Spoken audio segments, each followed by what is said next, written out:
and the Bicycle Innovation Lab. Yeah, thanks, Willem. Do you see my screen right now? Yeah. So the Amsterdam Bike City and the Innovation Lab. Well, nice. Why an Innovation Lab? Good question. My name is Pepijn Verpalen, and I'm of the bicycle program of the city of Amsterdam. And today I will tell you a little bit more about our program and why we started this innovation lab. Because this innovation question is part of a larger question. We want to make our city more sustainable and a healthy place. So sustainable movement or healthy movements is very important in this transition process. There are a lot of strategic plans in which we explain how we want to reach this goal. There is, for example, a car reduction agenda. And for example, 10,000 parking spots will be replaced and will be an urban, will be a green area or more public space. Our traffic speed will be reduced to 30 in the whole city. That will start next year in January. And we also have a bicycle program. And I'm from the bicycle program, so I will tell you a little bit more about that. The first question, what do you think is the model split for bicycles in our city? How many trips, which part of the daily trips are made by bicycle? Maybe you can just shout because we're not so many here. What's the percentage? Is it 5%? Is it 50%? 80%? 85. 85. Very high. Yeah. More options. I thought it was around 30%. 30%. Well, almost. A little bit more.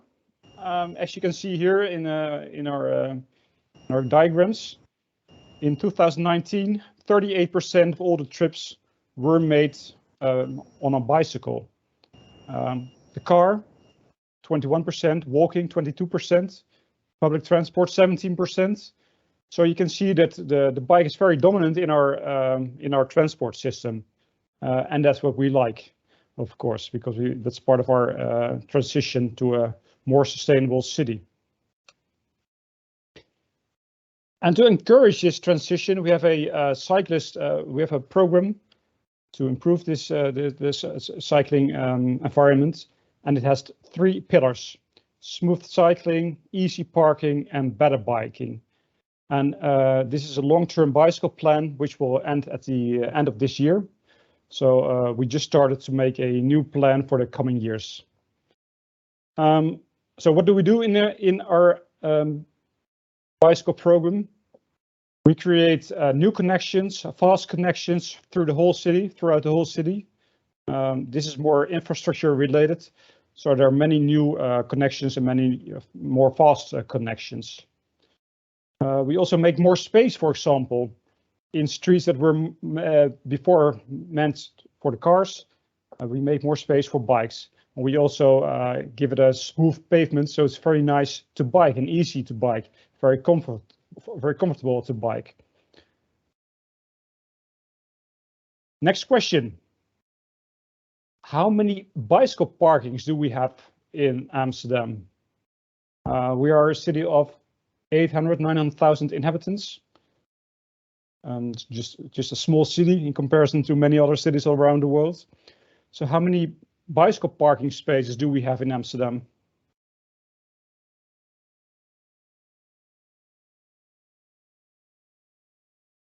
Yeah, what do you think? Willem, what do you think? How many bicycle parking spaces? I don't know. I think not so many, maybe 100,000. Oh, who gives me more? Also underground or? Yeah, in parking, indoor parking and outside parking in the streets. Totally no clue. No clue at all. Well, here's the answer. 253,000 bicycle parking spaces. Oh, that's better than most of us thought. Like Sean said in the chat, he thought about 60 to 80,000. So So it's even better than we thought. Yeah, and this is the amount in 2016, and it has increased a lot the last couple of years, and we will realize even more in the coming years. At least in these years, we will realize 40,000 extra indoor parking spaces, 50,000 extra places in public space. So there will be 90,000 more parking spots in our city. So it's increasingly rapidly. Here you can see the parking facility that we're making at this moment around the central station. It's below the water surface, and it has a direct entrance to the main train station. So it's very comfortable to park your bike here and go by train to your next destination. But this is of course the nicest part of our program, the better biking pillar, and I'm the manager of this program. And we have like three things that we want to realize. We want to encourage people to use the bike more. Innovation is important, and also bike satisfaction. This graph shows the model split in the several city districts, and especially 3 districts have a lower bike use. So in these districts, we are really encouraging people to use their bike. We have subsidies to support local citizens initiatives. We're working with local stakeholders to encourage their community to use the bike for their daily ride in the city district, or to go to their work, or to go to their sport facilities. And we emphasize the cycling culture, because, okay, if kids can bike, it's nice, but if the parents don't trust their children on their bikes, they won't let them use this bike to their sport or to their school. So now we're trying to create a cycling culture for families in which kids, parents ride together their bike, and they feel confident and they feel happy, and hopefully they will then stimulate their kids to use their bike also for other trips inside the city. Innovation is a big part of this program. And if you want to innovate, you first need to know what's the problem. So last year we did a research about the behavior of a cyclist and how what they did not appreciate of the behavior of cyclists. And there was a long list of behavior of cyclists that was not appreciated, like riding without your light, or using your cell phone during the ride, or crossing in red light. Those were the 3 main behaviors that were not appreciated. And they also gave, they could mark down where this behavior was inside the city. So this was an interesting research, because now we knew the behavior and also the location. And what we did with that, we organized pilots and experiments how we could change that behavior. So in certain spots, we changed the physical environment, and we monitored if people crossed the red light less often. These are 3 experiments that are running right now, and there are cameras measuring the amount of people that are crossing the red light. So in a couple of weeks, we know exactly if these kind of experiments are working or not. And we know already in the short term, like when they just started realizing these experiments, and at this moment they're measuring the long-term effect. So we know if their behavior change continues, or it was just a one-moment change in the behavior. We also innovate with our data and information.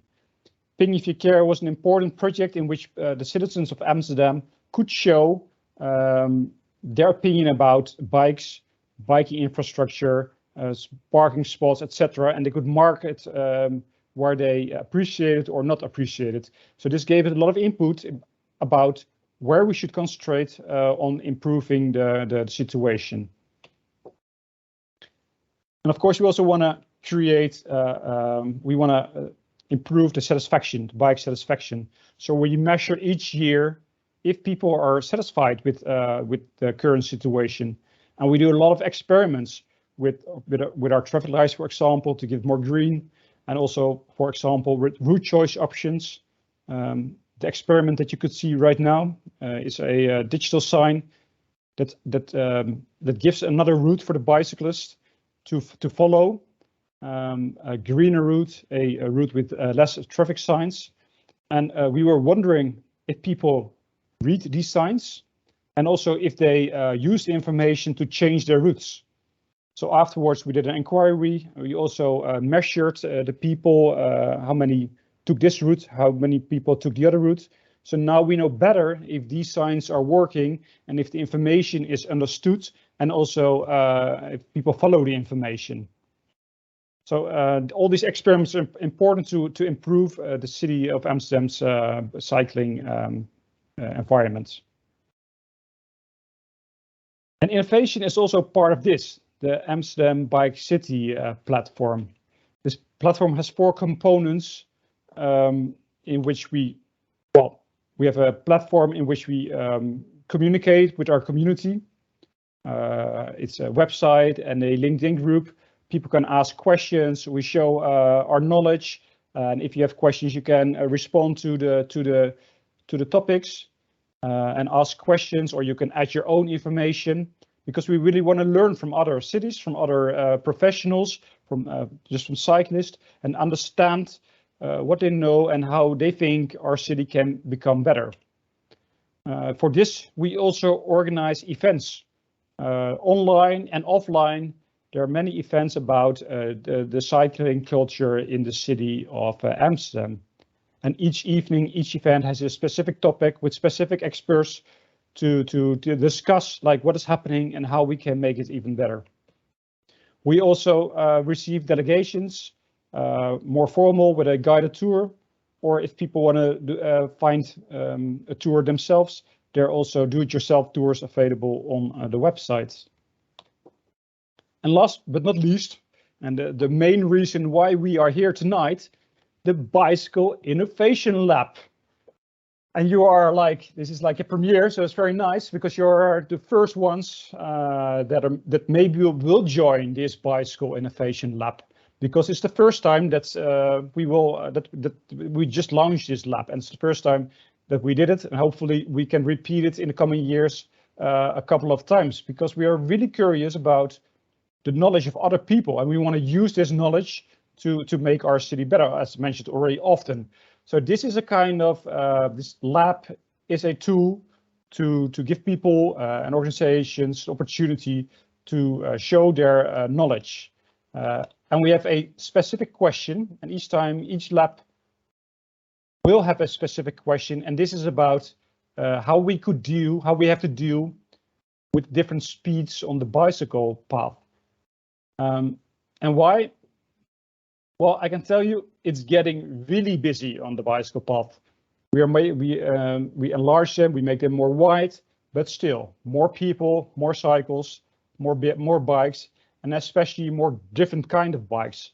E-bikes, light electric vehicles, many fast delivery services, cargo bikes, etc. For example, the upper picture is a stint. It's a small car in which the kids care. They bring their kids from one location to the other location. And it's quite a big car on a small path sometimes. So some of these new modes of transport are slow. Some of them are quite fast. So this causes problems on the bicycle path, and we don't know exactly how we can deal with this, with all these new kinds of transportation, and how we can make the bicycle path still a very safe place to cycle. In the city center of Amsterdam, we already kicked out the mopeds. They have to run on the normal roads. In the outer districts, they still run on the cycle path. This is one solution, but probably there are better solutions, and that's what we are looking for: better solutions to make our cycle path more safe and to deal with all these different kinds of modes and speeds. So that's why we are organizing this Innovation Lab, and this Innovation Lab has a kind of timeline. It started 2 weeks ago with the launch. It will the first now it's 6 weeks of thinking time and developing ideas and plans. And at the end of February, 24th of February, there's a deadline for submission. Then the jury process starts, and this will end with a great award ceremony in the week of 11th of April. So hopefully we have many ideas, and hopefully our jury and our public can vote for the best ideas. But how does this voting work? Well, oh, sorry, this you have to submit your idea before the February 24, just 1 minute before the end of the day, and you have to hand in some stuff like what's the problem, which problem do you experience, or what is the problem that you think that we are experiencing? What is your idea, and how does your idea solve this problem? Of course, we also want to see something, because that's always nice to communicate also with the people that will visit our website and that will vote in the second step. So it's to make something visual, like a 3D picture or a maquette or whatever you think is important, whatever explains your idea in the best way. You have to send it, and a summary and a title. The title is important because it's a anonymous idea. At least the people that submit the idea are anonymous, so nobody knows who you are, and that's part of the jury process. So the selection will be made first by public voting, and there will be an official guidance group. Public voting takes place during, I think, 2 weeks. In the same time, the guidance group will also select 5 ideas. Public voting will the best 5 ideas will be selected, and this will give a top 10 ranking of the best ideas. These people with these 10 best ideas, they will get some money to make a presentation to the jury, and there's a jury of 5 people.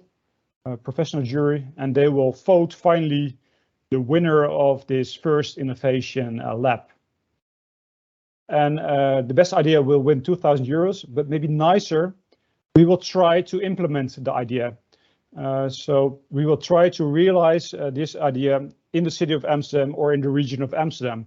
And I think maybe that's the coolest of this whole innovation lab. Okay, money is nice, but seeing your idea being realized is even better, I think. So hopefully we will get some great ideas, and we have that the public can vote, and the guidance group can vote, and the jury can make a nice selection, and hopefully in April we can announce the winner, and hopefully during the year we can realize this best idea.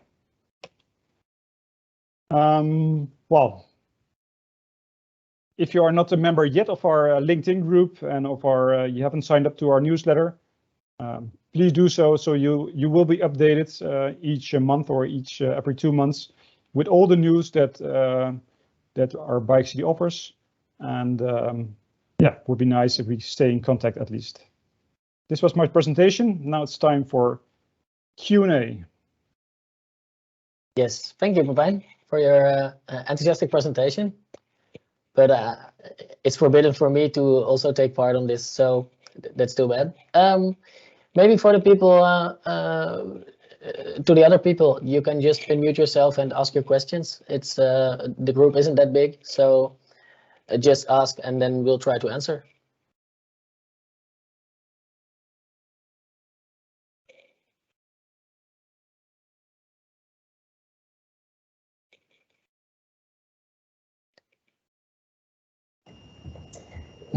Well, I can ask something.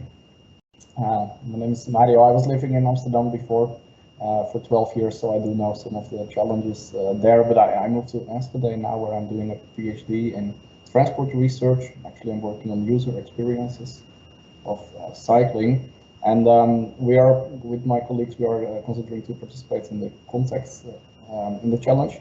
But what I was wondering regarding speeds and speed differences on cycling paths, do you know a bit more of what has been done already? Well, maybe Pepijn, I can ask you best because you're a member of the municipality of Amsterdam. Yeah, I think the biggest transition was that the mopeds weren't allowed anymore on the cycle path. So they have to run on the normal way, normal street. And of course, there are many more e-bikes, and they're already they're limited their speed. But for Move, for example, a bicycle manufacturer, they're developing bikes that can run 60 or 70 kilometers per hour. That will change the whole situation. If there's an older person or a younger person running at 10 kilometers per hour, while someone is passing with 70 kilometers per hour, that's quite scary. So we don't know exactly how to deal with these kind of different speeds. So that's why we're asking you.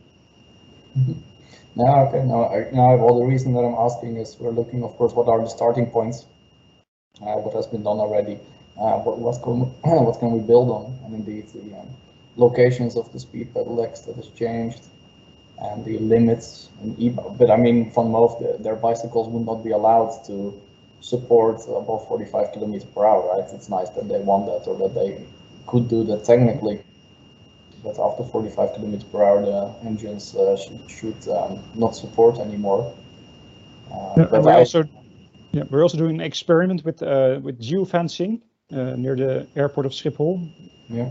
And in some areas, the bikes will be slowered up to, I think, 15 kilometers per hour instead of their 25 or higher speed. So yeah, we're trying to also think about these ideas.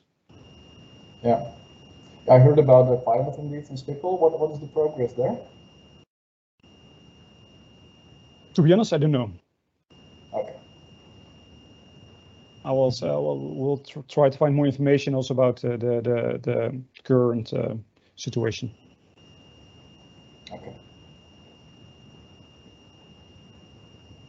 Okay, any more questions? I see Elisa in the chat, thank you so much for the information. I don't have a specific question. And Sean was wondering, is the Q&A about the Innovationlab specific or just general Q&A? Well, this meetup is about Innovationlab specific, but if you do have any other questions regarding Amsterdam Bike City, just give us a chat or an email, and then we'll answer it at that way. So when maybe Sean, maybe you do have other questions about the Cycling Innovationlab, and I see one coming, but it's quite long. Okay, in that case, I'll save my questions for another time. Thank you for implementing the cameras to get scooters off the feed spot. It's helped a lot. Well, thank you, Pepijn. Thank you, Kevin, for realizing that.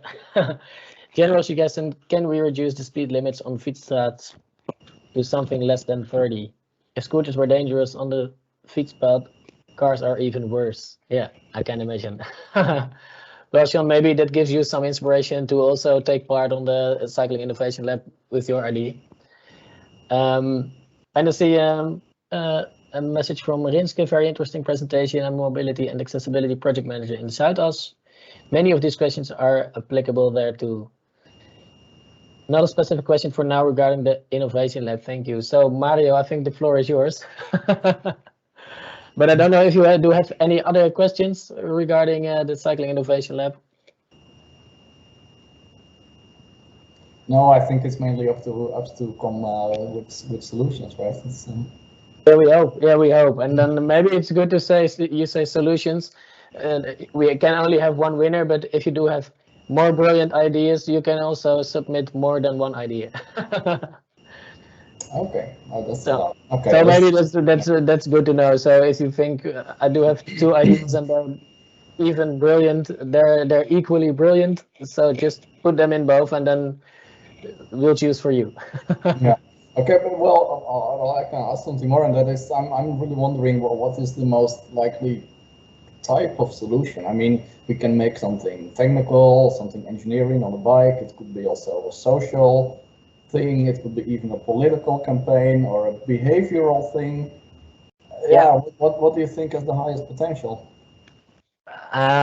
It's difficult for me to say because I'm not a member of the selection and not part of the selection process. But I think we made a deliberate choice to make quite a broad question. So everyone can feel addressed by the way we ask the question. So it could be something infrastructural, it could be something technical, it could be something with data or with behavior. So it could be, it could go in many ways. The most important thing for us, and that's also what we've spoken of with the jury, is it should, how to say, the base for selecting the best idea is the criteria. So everyone who really wants to win should really think about, does it match all criteria? And if you think yes, well, then you do have a good chance. And of course, an important one is we really would like to realize the winning idea outside. So it should be realizable. It should be when you do have a brilliant plan for making a bridge crossing a big part of the city. I don't think we managed that for 45,000 euros. So it should be like testable. I don't know if that's good English. It should be testable for on a small scale. Maybe a general question: was the information understandable and interesting and usable, or was it clear the process? Was it clear how the voting takes place? Elisa says yes by raising her thumb. Yeah, to me, it's actually very clear. I think the organization and the information provided, I think, is quite extensive. I mean, there's quite some detail about the evaluation criteria. There's detail about who can judge and how the judgments will go. There's the information about the benefits for the benefit for the winner. So yeah, I think I don't have many questions for now. Okay, well, great, and good to hear that it's understandable, because also for us as a project team, it's really interesting and we're really curious, like how many people will take part, how many submissions do we get? Of course, we still don't know because everyone submits in most cases at the last day. So we don't know. We know a lot of people talking about it. A lot of people are interested, but we don't know what we can expect. So that's for us also quite an interesting process. So if you don't have any questions further, I see Sean also. Yep, thanks. I wasn't aware of this project until now, so it was good to participate here. Well, that's good to hear. I really hope all you guys will submit one or more great ideas, and of course, I hope to see you at the how do you say, prize ceremony? Sorry, I don't know the right word. Yeah, I really hope we'll meet each other there, and hopefully, finally, we can just have events like that in real life. That would, of course, be really nice. And as Marike shows at the sheet, thank you, good luck. We hope to see you at the jury pitches and of course at the award ceremony. Don't forget to check our LinkedIn community. Sometimes we'll put the link to it in the chat, because then you're sure you won't miss anything. And I think those are the most important remarks for now. And I'm looking at Pepijn, Marike, do I forget anything? Okay, well then, thanks. Next week we'll publish this conversation, the questions and answers online. So you can check it out right now if you've forgotten something. And then I wish you all a nice evening. Thank you. Bye-bye. Okay, thank you. Bye. Thank you all.